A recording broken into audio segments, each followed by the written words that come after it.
My feeling is that we'll generally get downtrend in these stocks. So basically like, okay, so if the stock, does this and it kind of went down here, my basic supposition is that we will get a best fit line that looks like this. Now, what will the volatility be around that best fit line? As I've said, we want that volatility to be as low as possible. But if it is something like this, which is what we've seen, then I'm fine, as long as we get that best fit line. And again, this is like the most uncomfortable variation of this, because we have to trade this successfully, and we will see drawdowns and stuff like that, and that's fine, as long as we don't draw ourselves down out of business. And then, kind of a more moderate viewpoint is if something like this happens, we get a couple bumps along the way, but mostly we're just dropping. And then, the best case scenario is something where, the bumps barely work. It's very smooth, even smoother than that. Now that's, even there you have these tiny bumps, right? So you can never get a perfect straight line down, right? I mean, we all want that. But this perfect gap down, straight down line down, this just doesn't happen in general. In hindsight, it was obvious that, the Jensen news was a good time to cover, but it also looked like it was all over for quantum. But, if I looked at the history of some of these bubble stocks, let me show you my worksheet. This will be available on my GitHub whenever I push the update. A partial version's available now. But I looked at a couple of bubble stocks. These are, 10 bubble stocks. And what you'll find is it's about 68 days before the stock drops 50%. But it's about 300 days before the stock drops 75%. And it's another 300 days before the stock drops 90%. Now, what's not really clear here, and I think it's important to point out, is that depending on the situation, these 300 to 600 days are pretty profitable. They just steadily kind of go down. There are a couple that are not, right? Beyond had a bunch of fits and starts before it finally kind of settled down to shit. Some of these had fits and starts, some of them didn't. But I think that, there's not a whole lot of predictive information other than, you expect that these stocks look like these stocks, but they may not. They may look like other stocks that do better. It certainly seems to me like they'll look like, I think the best analogy for quantum computing is 3D printing. The 3D printing craze was a big deal. Another analogy could be NFTs. NFTs dropped pretty quickly. It only took 90 days, roughly a quarter and a half, 4 months before NFTs dropped 50%, about a year before they dropped 75%, about 2 years before they dropped 90%. So NFTs are another way to look at it. Electric vehicles dropped very quickly. So it depends on what you think this looks like. But it's rare for the stocks to drop 90%. Only one stock I've looked at, and there are a couple I haven't looked at yet, but really only one stock I've looked at so far has dropped that quickly, which was Sundial, which was like a marijuana grower that didn't do very well. So we tend to remember these bubbles as quick bursts, but the reality is they're not that quick, that they kind of take time, as you can see. And these are some of the best shorts ever, but they took their time. So, and some of them were really stubborn. So as I fill this sheet out, like Carvana's had a second life. Shush! As I mentioned, Beyond had a second life. I mean, some of them went straight down. We'd love to look at quantum as like the worst thing ever, but the reality is it's no worse than any of these stocks. And you have to be intellectually honest.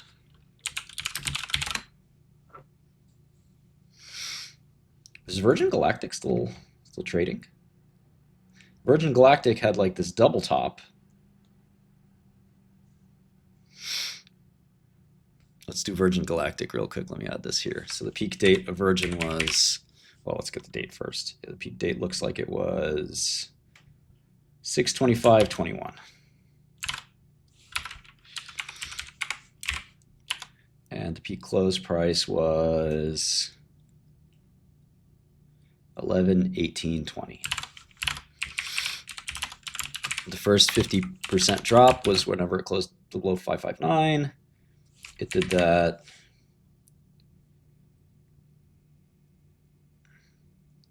Closed at 507 on 8/13.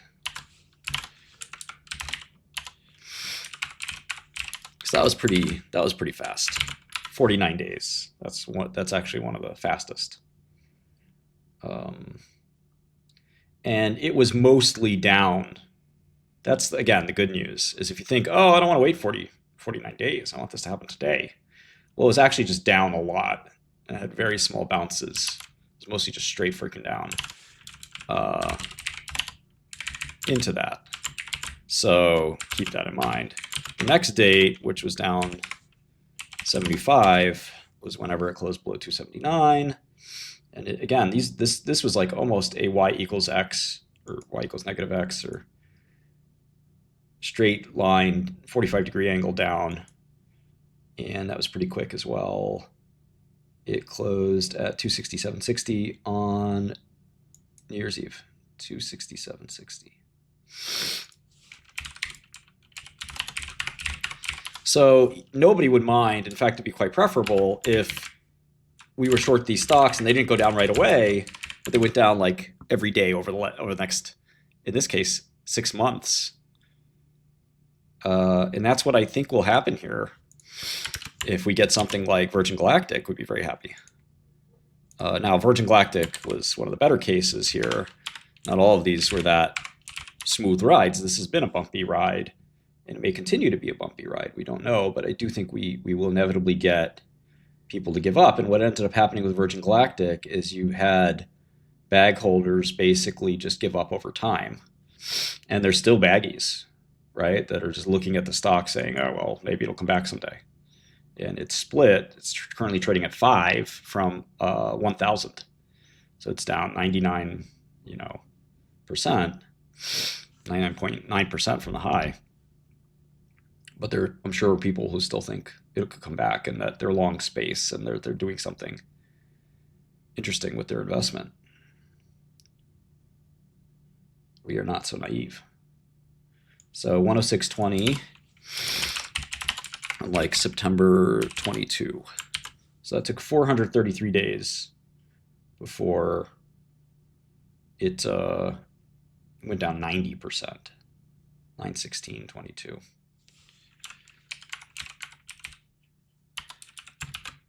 Yeah, if you're talking about breaking even, I don't think that makes a lot of sense. You got a list of the best shorts of all time. Like, this is clearly one of these, right? You should be thinking about how much money you can make, not the other way around. But I understand, this could be a harrowing experience if you do it wrong. GameStop is a fascinating one. I mean, that one, I also am doing closing prices, by the way. So the intraday prices are a little different, but GameStop, I mean, the close price for GameStop, it took like 1 day for that to drop.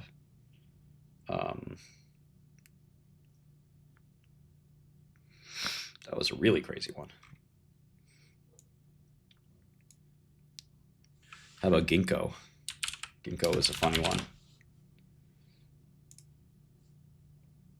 Ginkgo basically just went down or straight down. So this is kind of what we want here. Ginkgo is just... This is actually a lot like Ginkgo if you think about it. It's kind of a fake technology that doesn't do anything.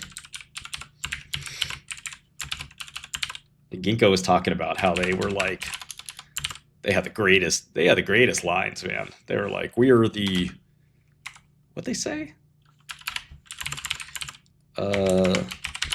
Let's look at their website. Fuck it. Ginkgo Bioworks.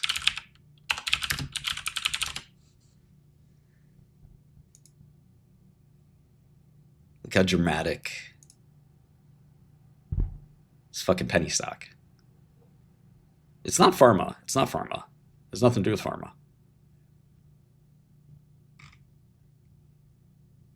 They got some pharma customers, but they retooled a little bit. But they basically started with like, we do biology. And they have kind of slimmed things down to try to succeed. But like, for a while, Ginkgo was like so cringe.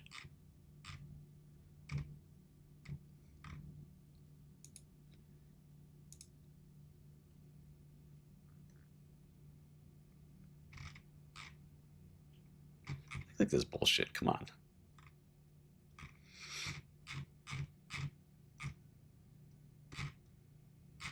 And, you know, ultimately, you know, they were talking about using biology to save the world. You know, they couldn't get any revenue and just this shit show.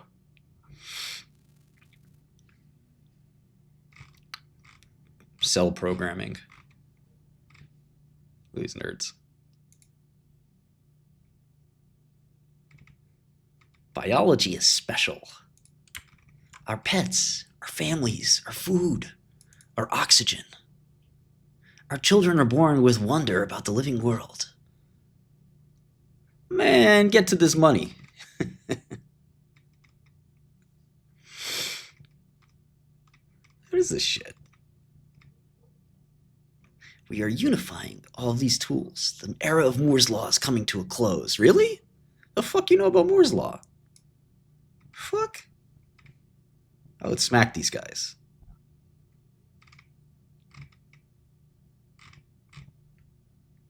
Put me in a conference room with these guys.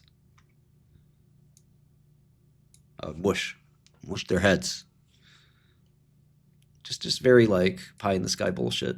So this is a lot like quantum.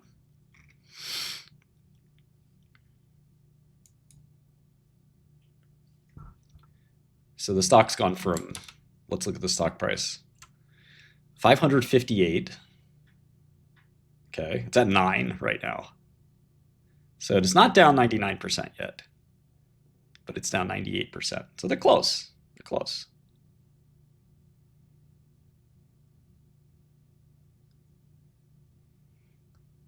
Okay, so this one was pretty quick.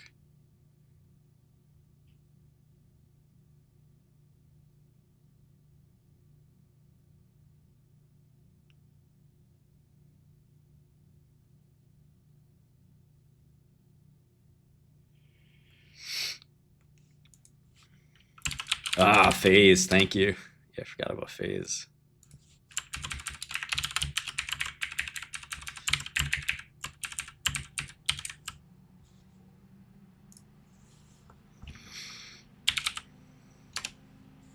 And there's bag holders on Ginkgo, man.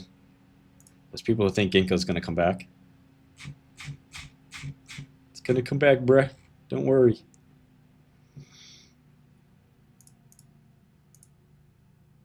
Microvast or MVST. Do you want me to add it to this list or do you want me to analyze the stock? Okay, I actually have to refine this a tiny bit because I was looking at a weekly price chart. So let me refine this to daily.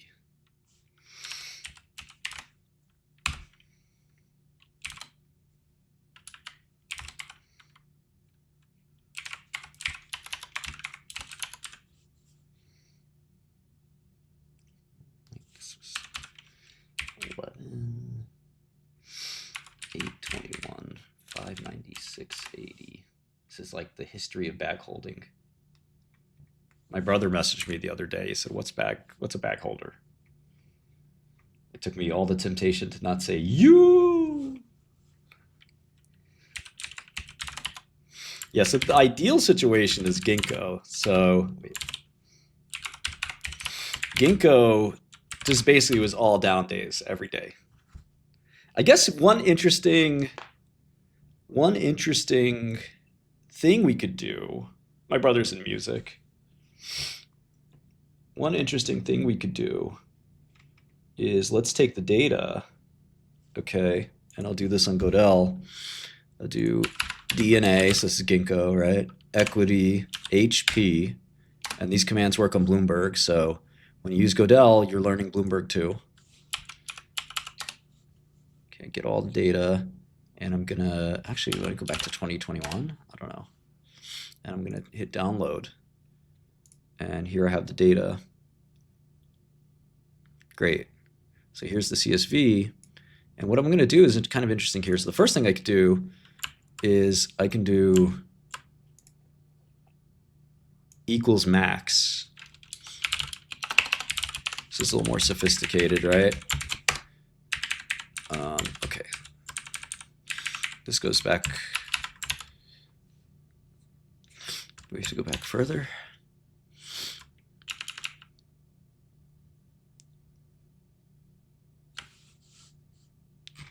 We need reverse splits. So this is unadjusted. Let me get an adjusted data source.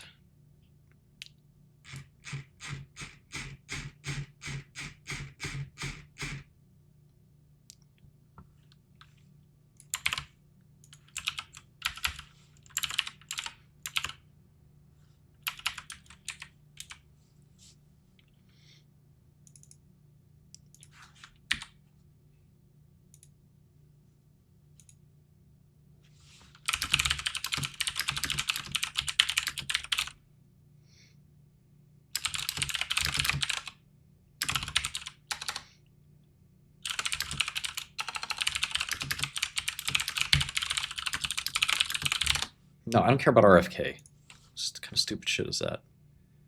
Okay, so we do equals max.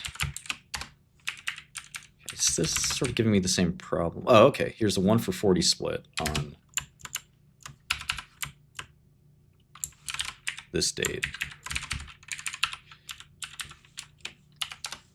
Okay, so same thing. 596.80 was the peak. It's just annoying. This kind of work is very detailed, but it's worth it, I think. Okay, 596.8. Okay, so here's the close. Looks like there were 2 closes with this price. Oh, my food is here. I'll be right back. Don't go anywhere. Okay, so this should be an interesting analysis right here, which is we'll take the day, we'll take the max day, which was, we'll start with 11.9. And other than just looking at the min day, what we could do here is we could do change. So here's the change. Does that make sense? Okay, yeah. So this was, well, let's do it like this.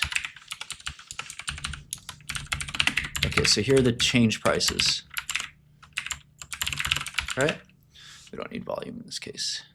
We don't need any of these things in this case.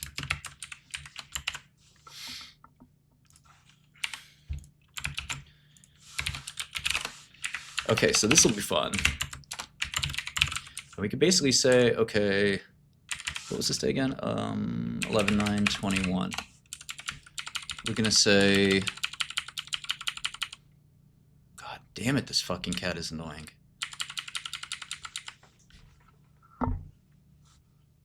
Okay. So yeah, give me the first day, it fell below 298.4, which is 50%. Okay, this was at 105.22 and close at 279.60. Okay, so here, what I want to do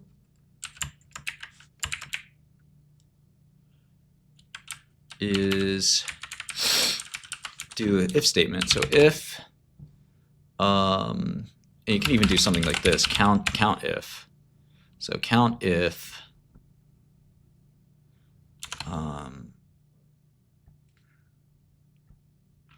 let me try this. If this is greater than 0, then do 1. If not, do 0. Okay. So up to this date, how many days were there? how many trading days were there? Only 39. So I was doing calendar days here, by the way. So 39 trading days. But the question is, how many were up? 15 out of 39 were up. So 38% of them were up. Very interesting. Let me add a couple of these. Trading days. 39. Up days. 15. And now let's do like max retracement or something like that. All right, so what was the peak? So on up days, what was the biggest up day, I guess, of this collection? So we want to look at max of this, etc. And it's tough because I want to try to get a formula that accounts for like sort of accounts for this better in terms of peak to trough. So I guess what we could do is what was the biggest rebound on a percentage basis, like biggest recovery or something like that. So let me think. Okay, so shut the fuck up.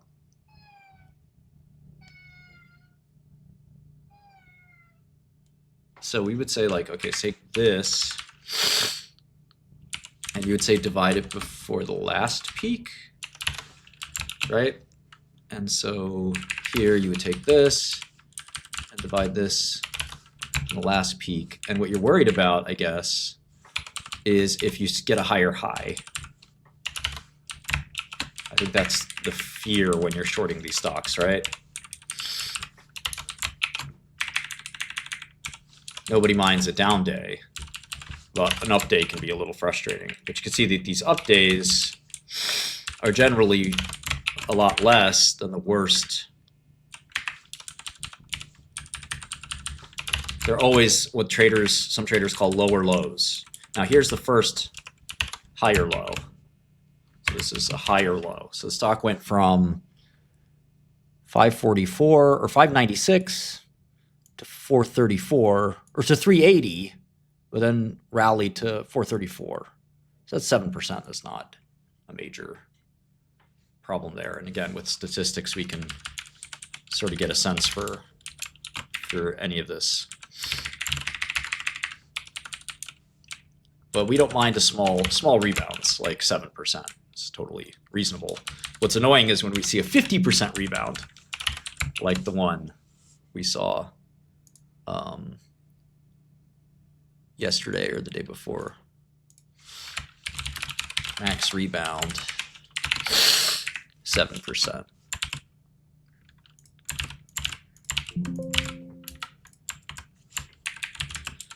So this one was like super well behaved. We can keep going here. So the next period was this time to for 75% drawdown. And the 75% drawdown for Ginkgo, I think, was also pretty quick. People realized this was just a shit company very fast. So that would happen at 149. And here's the first day below 149. So it was 137.20 on 3/4/22. And that happened in only 115 days. So it was pretty amazing. Pretty quick. But I want the same statistics that we just did. How many trading days is that? 1. And then let's see, let's count how many. Okay, so do we count this day? I don't think so. That is 40 more trading days, that's it. Well, between the two periods, I guess from day 1, it's 40 plus the old amount. So let's see. Trading days would be 40 plus the first 39. So 79 trading days for it to drop 75%. I guess, again, for some people, it's like they want more gratification than that, which is fine, you know. But this is the best, like, bubble stock So it kind of just shows you, again, in our minds, we remember these shorts as very easy. But the reality is they're just kind of not that great.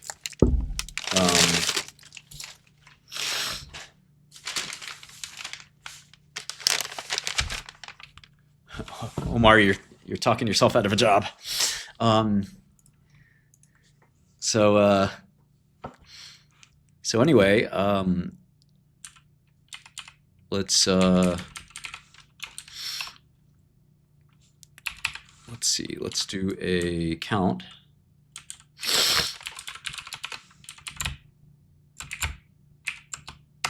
So, like you said, it was 40, and only 13 up days. Wow. In that second period. Maybe I should just write here, like, period days. Because I have that. So I'm just going to do 40 period days, 13 up days. That's really, really brutal. Of course I like Python. But that's not the tool for this. We're doing one-on-one examinations of stocks that are similar to the ones we're looking at. Shush, kitty. And what exactly about this is taking a lot of time? I'm literally just doing equal count, equal max. Like, this is fast. Shut up, kitty.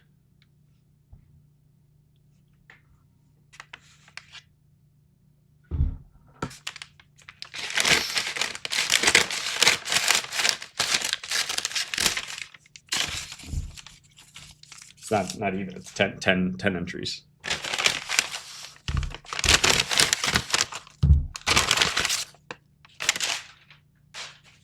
I hate you, kitty.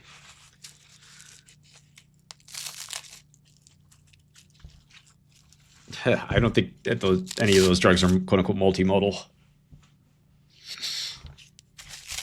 Okay, so let's look again at biggest rebound.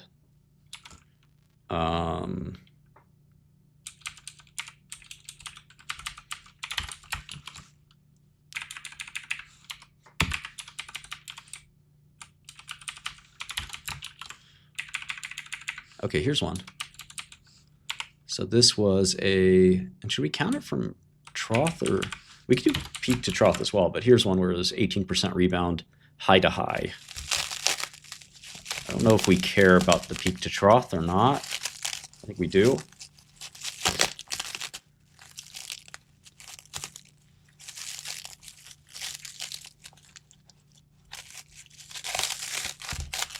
I swear to God, if some of you guys keep talking the way you're talking, there's going to be problems. You guys want to see my food? Let's worry about some stocks and some bubbles. I'm teaching you bubbleology.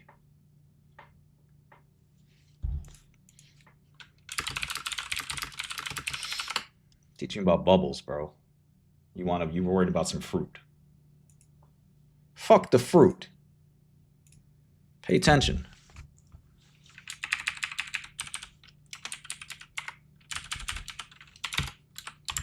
So again, I want you to think about Ginkgo Bioworks.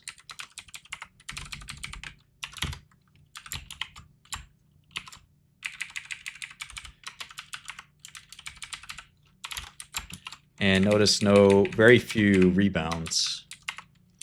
But let's see if we could do a peak to trough afterwards as well.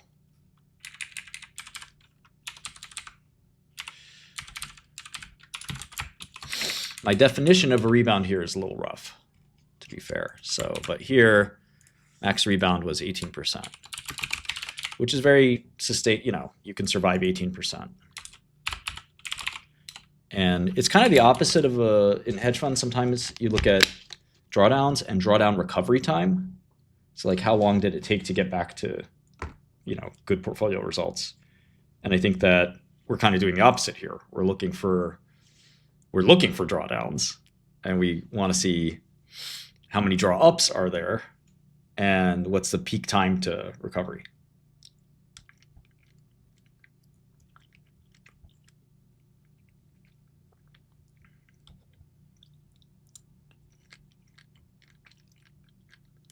know, Jake.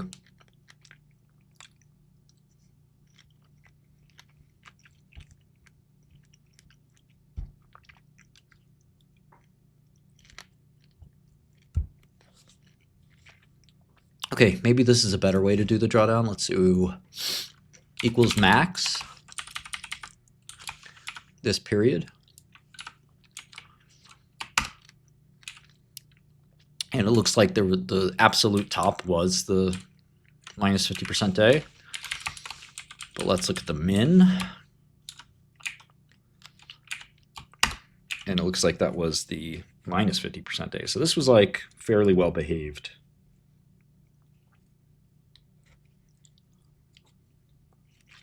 Really, really well behaved drop.